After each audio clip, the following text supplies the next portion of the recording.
नमस्कार दोस्तों, मैं राहुल मिश्रा। मैं आप सभी का एक बार फिर से स्वागत करता हूं आपके अपने चैनल माई पाठशाला में। तो जैसा कि आप सभी जानते हैं कि मैं रोज सुबह 5 बजे आपके लिए करंट अफेयर्स लेके आता हूं। इसी क्रम में आगे बढ़ते हुए आज तारीख हो गई है 13 अप्रैल और अब करंट अफेयर्स की बारी है। हम लोग पढ़ेंगे डिटेल में, फिर पढ़ेंगे वन लाइनर और फिर पढ़ेंगे क्विज। प्रॉपर देखिएगा पूरा वीडियो। अगर आप पूरा वीडियो देखोगे तो लास्ट तक आपको याद हो जाएगा कि आज आपने क्या पढ़ रखा है। इसीलिए मैं इतनी मेहनत करता हूँ, इतनी सारी स्लाइड लेके आता हूँ आपके लिए। सबसे पहली जो जानकारी है वो है सरस्वती सम्मान से जुड़ी हुई। 28वां सरस्वती सम्मान हाल ही में दिया गया है और जो तस्वीर आप देख रहे हैं वो है प्रख्यात कवि डॉक्टर के सिवा रेड्डी, जो तमिलनाडु से बिलोंग करते हैं। तेलुगु के प्रख्यात कवि डॉक्टर के सिवा रेड्डी को वर्ष 2018 का सरस्वती सम्मान दिए जाने की घोषणा की गई है। उन्हें 28वां सरस्वती सम्मान दिया जाएगा। रेड्डी को यह सम्मान उनके काव्य संग्रह पक्की ओत्ते गिलिते के लिए दिया गया है। सरस्वती सम्मान के बिरला फाउंडेशन द्वारा साहित्य के लिए दिया जाने वाला पुरस्कार है और इसकी शुरुआत 1991 में हुई थी। यह सम्मान 10 साल की अवधि में प्रकाशित किसी भी श्रेष्ठ कृति को दिया जाता है। यानी कि उस साल जो भी कृति आई होगी, 10 साल नहीं, उस साल की अवधि में जो भी सबसे श्रेष्ठ कृति आई होगी उसमें दिया जाता है। तो 28वां सरस्वती सम्मान दिया गया है। किसको दिया गया है? डॉक्टर के सिवा रेड्डी को। अगली जानकारी है, लोकसभा के चुनाव शुरू हो गए हैं। 11 अप्रैल को पहली बार चुनाव, मतलब 11 अप्रैल को पहले चरण के चुनाव संपन्न हो गए हैं और इसमें 11 अप्रैल को पहले चरण का जो मतदान हुआ है वो 20 राज्यों में हुआ है 91 सीट के लिए और इसमें 1279 उम्मीदवार थे और जिनके नतीजे आपको 23 मई को मिलेंगे। लोकसभा चुनाव 2019 के पहले चरण के 91 सीटों पर मतदान शुरू हो गया है। देश के 18 राज्यों और 2 केंद्र शासित प्रदेश, यानी 18 और 2 मिला के कितना हो गया? 20। 91 सीटों पर मतदान हो रहा है। लोकसभा चुनाव 2019 के पहले चरण में असम, बिहार, छत्तीसगढ़, जम्मू कश्मीर, महाराष्ट्र, मणिपुर, उड़ीसा, त्रिपुरा, उत्तर प्रदेश और पश्चिम बंगाल में कुछ लोकसभा सीटों पर मतदान हुआ। वहीं पहले चरण में आंध्र प्रदेश, अरुणाचल प्रदेश, मेघालय, उत्तराखंड, मिजोरम, नागालैंड, सिक्किम, लक्षद्वीप, अंडमान निकोबार द्वीप समूह और तेलंगाना के सभी लोकसभा सीटों पर मतदान किए जा रहे हैं। तो जो ऊपर बताया है वहां पर कुछ सीटों पर मतदान हुआ है, जबकि नीचे जो आपको राज्य बताए गए उनके सभी सीटों पर मतदान हुआ। सर्वाधिक 80 लोकसभा सीटों वाले उत्तर प्रदेश के पश्चिमी हिस्से के कुल 8 सीट कैराना, मुजफ्फरनगर, सहारनपुर, बिजनौर, बागपत, मेरठ, गाजियाबाद और गौतम बुद्ध नगर पर पहले चरण में वोटिंग हुई है। तो अभी आपको याद रखना होगा पहले चरण का मतदान किस तारीख को हुआ था? 11 अप्रैल को हुआ था। इससे जुड़े क्वेश्चन भी पूछे जा सकते हैं। 20 राज्यों में ये मतदान हुए थे। 18 आपके मेन राज्य हैं, यानी कि राज्य हैं और 2 केंद्र शासित प्रदेश हैं, जबकि 91 सीटों पर 1279 उम्मीदवार को चुने जाने के लिए ये मतदान हो रहा है। अगली जानकारी थोड़ी विदेश से है। इजराइल में 2019 के चुनाव संपन्न हो गए हैं और एक बार फिर से बेंजामिन नेतन्याहू की पार्टी को बहुमत मिल गया है। इजराइल में हुए आम चुनाव में मौजूदा प्रधानमंत्री बेंजामिन नेतन्याहू की पार्टी ने जीत दर्ज कर ली है। चुनाव में उन्होंने वाम दलों के गठबंधन को हराया है। इस चुनाव में बेंजामिन नेतन्याहू को सेवानिवृत्त जनरल बेनी गेंट्स की कड़ी टक्कर मिल रही थी। इजराइल में बेंजामिन नेतन्याहू ने लगातार 5वीं बार चुनाव जीत लिया है। चुनाव नतीजों का मतलब यह है कि नेतन्याहू इजराइल के सबसे लंबे समय तक रहने वाले प्रधानमंत्री बन सकते हैं। बेंजामिन नेतन्याहू की शानदार जीत पर पीएम मोदी ने उन्हें बधाई दी है और प्रधानमंत्री मोदी ने कहा है कि नेतन्याहू को टैग करते हुए लिखा कि आप भारत के सबसे बड़े मित्रों में से एक हैं। वहीं अमेरिकी राष्ट्रपति डोनाल्ड ट्रंप ने भी नेतन्याहू को प्रधानमंत्री चुने जाने पर बधाई दी है। बेंजामिन नेतन्याहू इजराइल के प्रधानमंत्री पद पर सबसे लंबे समय तक रहने वाले व्यक्ति होंगे। नेतन्याहू को साल 1990 में पहली बार चुनाव जीता था। उसके बाद वो 3 साल तक प्रधानमंत्री रहे थे। इसके बाद वो साल 2009 में फिर से जीते और सबसे लगातार इस पद पर बने हुए हैं। प्रधानमंत्री हैं अब बेंजामिन नेतन्याहू। अगर हम इजराइल के राष्ट्रपति की बात करें तो वो है रूवेन रिवलिन। इजराइल के जो अभी वर्तमान समय में राष्ट्रपति हैं वो हैं रूवेन रिवलिन। इजराइल की राजधानी है जेरूसलम और इजराइल की राजधानी आपको पता होगी कि जेरूसलम है और यहाँ पर जो मुद्रा चलती है वो चलती है सेकेल मुद्रा चलती है। उसको नया दे दिया गया है तो वो नई सेकेल भी कहा जाता है, तो सेकेल मुद्रा चलती है। इजराइल के राष्ट्रपति ये हैं और प्रधानमंत्री ये हैं और बेंजामिन नेतन्याहू लगातार काफ़ी समय से प्रधानमंत्री हैं और अगर ये कार्यकाल वो पूरा कर लेते हैं तो वो इजराइल के सबसे ज़्यादा समय तक प्रधानमंत्री रहने वाले, सबसे ज़्यादा समय तक प्रधानमंत्री के पद पर रहने वाले प्रधानमंत्री बन जाएंगे। अगली जानकारी की ओर चलते हैं। नमामि गंगे। नमामि गंगे, जैसा कि आपको पता है कि योजना है गंगा को स्वच्छ करने की। नमामि गंगे को लंदन में ग्लोबल वाटर समिट में सम्मानित किया गया है। लंदन में ग्लोबल वाटर समिट में हाल ही में ग्लोबल वाटर इंटेलिजेंस ने राष्ट्रीय स्वच्छ गंगा मिशन को public water agency of the year distinction से सम्मानित किया है। राष्ट्रीय स्वच्छ गंगा मिशन, तो ये ध्यान रखिएगा, इसको सम्मानित किया गया, इस मिशन को सम्मानित किया गया। ग्लोबल वाटर समिट के दौरान प्रसिद्ध ग्लोबल वाटर अवार्ड दिया जाता है। यह कार्यक्रम जल के क्षेत्र में दुनिया के सबसे बड़े बिजनेस कॉन्फ्रेंस में से एक है। ग्लोबल वाटर अवार्ड पूरे अंतर्राष्ट्रीय जल उद्योग में उत्कृष्टता को पहचान देता है। पानी अपशिष्ट जल प्रबंधन, वेस्ट वाटर मैनेजमेंट और डिसिलेशन क्षेत्रों में उन पहलों को पुरस्कृत करते हैं जो लोगों के जीवन के में उल्लेखनीय सुधार लाते हैं। नमामि गंगे मिशन का मुख्य उद्देश्य गंगा की मुख्य धारा पर बसे 97 शहरों और 4465 गांवों की मुख्य प्रदूषण वाली जगहों को का व्यापक और स्थायी समाधान प्रदान करना है। नमामि गंगे योजना 13 मई 2005 को हरी झंडी दिखाई गई थी, जिसमें एकीकृत होकर व्यापक तरीके से गंगा नदी को साफ करना और बचाना है। गंगा की मुख्य धारा को प्रदर्शित करने में कानपुर एक बड़ा केंद्र रहा है। तो अभी आपको ध्यान रखना होगा कि लंदन में ग्लोबल वाटर समिट में किस मिशन को सम्मानित किया गया है, तो वो है आपका जो मिशन है वो है राष्ट्रीय स्वच्छ गंगा मिशन, यानी कि NMCG। ठीक है, अगली जानकारी को चलते हैं। अगली जानकारी सूडान से है। सूडान में 30 साल के शासन का अंत हो गया है और अब वहां पर आपातकाल लागू कर दिया गया है। तो वहां के जो राष्ट्रपति थे उनको अभी हाल ही में 30 साल से लगातार वो सत्ता पे थे, अभी हाल ही में सेना ने उनको गिरफ्तार कर लिया। सूडान के बारे में थोड़ा सा पढ़ लेते हैं, फिर मैं आपको कुछ और जानकारी देता हूं। अफ्रीकी देश सूडान में राष्ट्रपति ओमर अल बशीर का 30 साल का लंबा शासन 11 अप्रैल 2019 को समाप्त हो गया। सेना ने राष्ट्रपति ओमर अल बशीर को 30 सालों के शासन के बाद इस्तीफा देने पर मजबूर कर दिया है। सूडान के रक्षा मंत्री अहमद अवद इब्र ऑफ के अनुसार सेना ने राष्ट्रपति ओमर अल बशीर को गिरफ्तार कर लिया है। रक्षा मंत्री ने सरकारी टीवी पर अपने संदेश में कहा कि अगले 3 महीने तक देश में आपातकाल लागू किया जा रहा है। सूडान 1956 में ये अफ्रीका के बड़े देशों में से एक है और क्षेत्रफल में दुनिया का 10वां सबसे बड़ा देश है। 1956 में ब्रिटेन से आज़ाद हुआ था। उसके बाद लगातार यहाँ पर गृह युद्ध चलता रहा। कुछ लोग मानते रहे कि दक्षिण सूडान अलग है और फिर बहुत सारे इस तरह की चीज़ें होती रहीं। 2011 में सूडान 2 भागों में बढ़ गया, जिसमें से एक दक्षिण सूडान बन गया।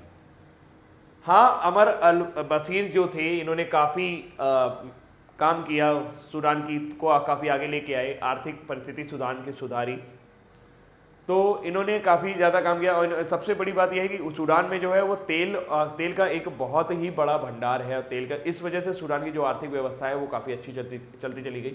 लेकिन इनके ऊपर कई इल्जामात लगे, इस तरह के इल्जामात लगे कि ये किसी और को राष्ट्रपति बनने नहीं देना चाहते या किसी और को सत्ता देना नहीं चाहते। इसके लिए इन्होंने कई सारे विरोधी पार्टियों की जो थी उनको दबाया और कई सारे कहा कि प्रदर्शनकारियों के ऊपर काफ़ी सारा इन्होंने जुल्म ढाया। जो प्रदर्शनकारी इनके विरुद्ध काम करते थे उनको काफ़ी परेशान किया इन्होंने। तो ये बहुत सारे ऐसे इल्जामात थे जिनके ऊपर सुनवाई चल रही थी 2015 से, और अब उसके अनुसार इनको राष्ट्रपति पद से हटा दिया गया है और इनके अब यहाँ पर देश में क्या हो गया है, आपातकाल लागू कर दिया गया है। तो ये थोड़ा सा आपको समझना होगा कि सूडान अभी हाल में किस देश में ऐसा हुआ कि वहाँ आपातकाल लागू किया गया है, तो वो सूडान में लागू किया गया। अगली जानकारी की तरफ चलते हैं दोस्तों, अगली जानकारी देखते हैं।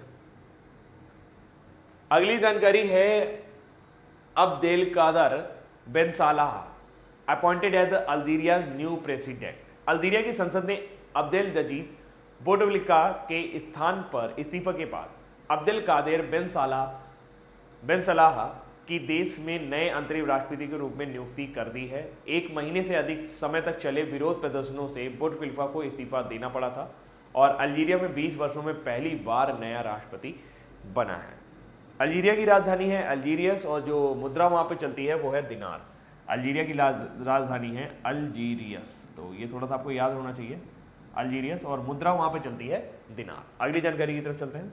राष्ट्रपति का नाम जरूर याद रखिएगा कि अल्जीरिया में किसको राष्ट्रपति हाल ही में चुना गया है। अब बारी है एक कोच के बारे में जानने की। Indonesian Nurani named best athletic coach in Asia 2019। इंडोनेशियाई एनी नूरानी को एशियन एथलेटिक एसोसिएशन द्वारा 2019 में शॉर्ट हाल रन श्रेणी के लिए एशिया में सर्वश्रेष्ठ एथलेटिक कोच के रूप में नामित किया गया था। इसकी घोषणा इंडोनेशियाई एथलेटिक स्पोर्ट्स एसोसिएशन द्वारा की गई है। एनी ने युवा धावक लालू मोहम्मद जोहरी को 2019 में grand pre Malaysia open athletics championship में 10.20 सेकंड में 100 मीटर की दौड़ के साथ स्वर्ण पदक जीतने में सहायता की थी। इससे पहले जौहरी ने 2018 में टैम्पियर फिनलैंड में IAAF वर्ल्ड U20 चैंपियनशिप में 10.18 सेकंड में 100 मीटर की दौड़ के साथ स्वर्ण पदक जीता था। तो अभी हाल ही में किसे एशियन एथलेटिक एसोसिएशन द्वारा बेस्ट एथलेटिक कोच का अवार्ड मिला है, तो उनका नाम आपको याद रखना होगा। उनका नाम है दोस्तों इंडोनेशियन नूरानी, इंडोनेशियाई एनी नूरानी। अगली जानकारी की तरफ चलते हैं। अगली जानकारी गूगल से जुड़ी हुई है। जो तस्वीर आप देख रहे हैं इसमें सुंदर पुचाई है और गूगल ने अपना एक नया प्लेटफॉर्म लॉन्च किया है एंथोस। एंथोस एक क्लाउड कंप्यूटिंग से जुड़ा हुआ प्लेटफॉर्म होगा। क्लाउड कंप्यूटिंग का मतलब ये होता है कि आप अपनी फाइलों को कहीं पर भी सेव कर सकते हैं और वो एक सर्वर पर सेव हो जाती है, जिसको आप किसी भी डिवाइस द्वारा किसी भी कहीं पर भी किसी भी स्थान पर आप उसे एक्सेस कर सकते हैं। इसके लिए प्रॉपर अब क्या होगा, जो एप्लीकेशन आपने अंदर अपने फ़ोन में इंस्टॉल कर लिए हैं उनको भी आप प्रॉपर यूज़ कर पाएंगे। ये प्लेटफॉर्म प्रोवाइड करेगा एंथोस। बात करते हैं, गूगल ने गूगल क्लाउड से एक नया ओपन प्लेटफॉर्म एंथोस लॉन्च किया है। यह उपयोगकर्ताओं को कहीं से भी एप्लीकेशन चलाने की अनुमति देगा, यानी आपने जो फोन पे ऐप डाउनलोड कर रखे हैं उनको आप कहीं से भी चला पाएंगे।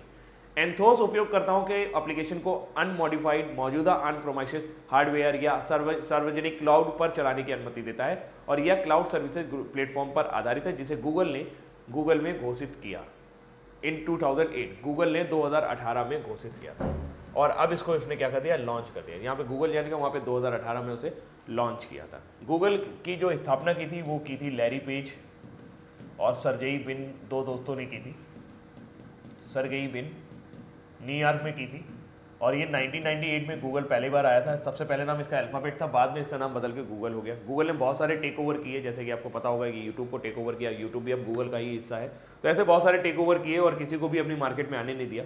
तो गूगल इस तरह से अपने इतने प्रोडक्ट्स बना चुका है कि अब जो भी नए प्लेटफॉर्म लॉन्च कर रहा है तो उसमें सभी में गूगल को प्रॉपर फायदा होता है। अगली जानकारी है दोस्त एजुकेशन से जुड़ी हुई। Dost education wins $25,000 global tech prize.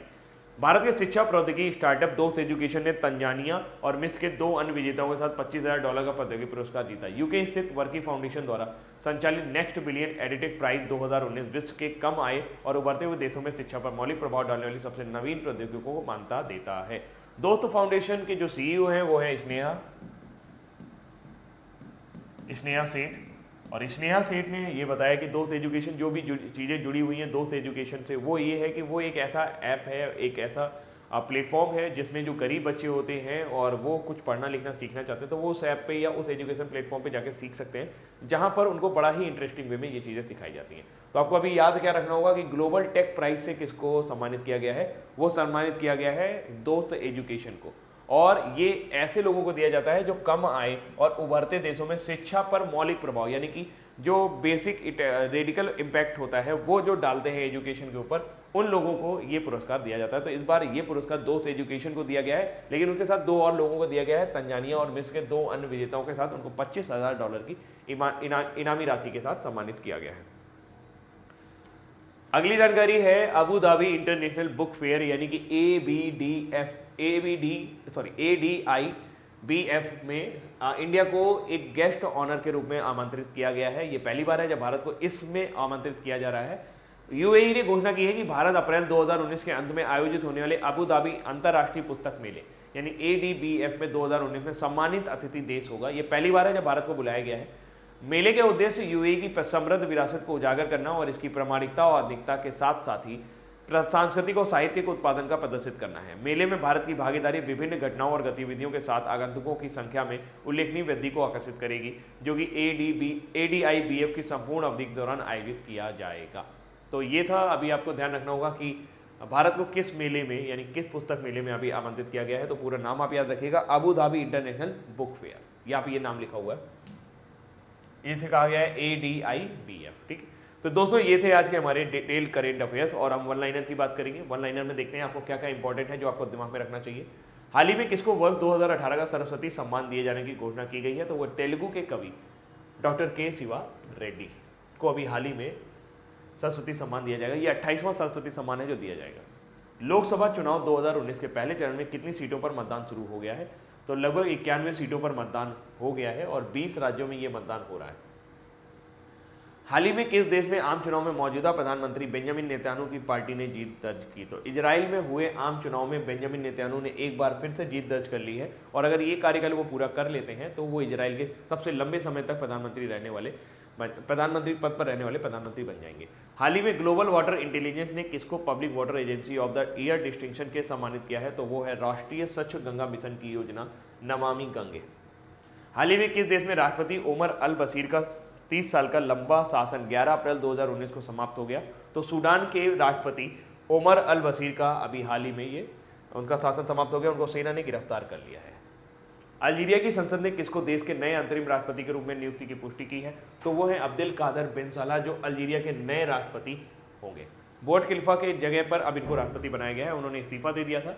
Asian athletic association द्वारा 2019 में शॉर्ट हल रन श्रेणी के लिए एशिया में सर्वश्रेष्ठ एथलेटिक कोच के रूप में किसको नामित किया गया है? तो वो नामित किया गया है एनी नूरैनी को। हाल ही में गूगल ने गूगल क्लाउड से एक कौन सा नया ओपन प्लेटफॉर्म लॉन्च किया है? तो वो उन्होंने एंथोस नाम का एक नया ओपन प्लेटफॉर्म लॉन्च किया है, जो यूजर को उसके डाउनलोड किए गए ऐप को कहीं से भी चलाने की आज़ादी देता है। भारत के किस शिक्षा प्रौद्योगिकी स्टार्टअप ने तंजानिया और मिस्र के 2 अन्य विजेताओं के साथ $25,000 का प्रौद्योगिकी पुरस्कार जीता है? तो वो है दोस्त एजुकेशन। दोस्त एजुकेशन एक प्लेटफॉर्म है जो गरीब बच्चों को या जो जिनकी आय कम है उनके वर्गों को उन वर्गों को ध्यान में रख के बनाया गया एक प्लेटफॉर्म है, जिसमें जो गरीब बच्चे हैं वो अपना पढ़ाई लिखाई को कंटिन्यू कर सकें और बहुत ही इंटरेक्टिव वे में उसमें पढ़ाया जाता है।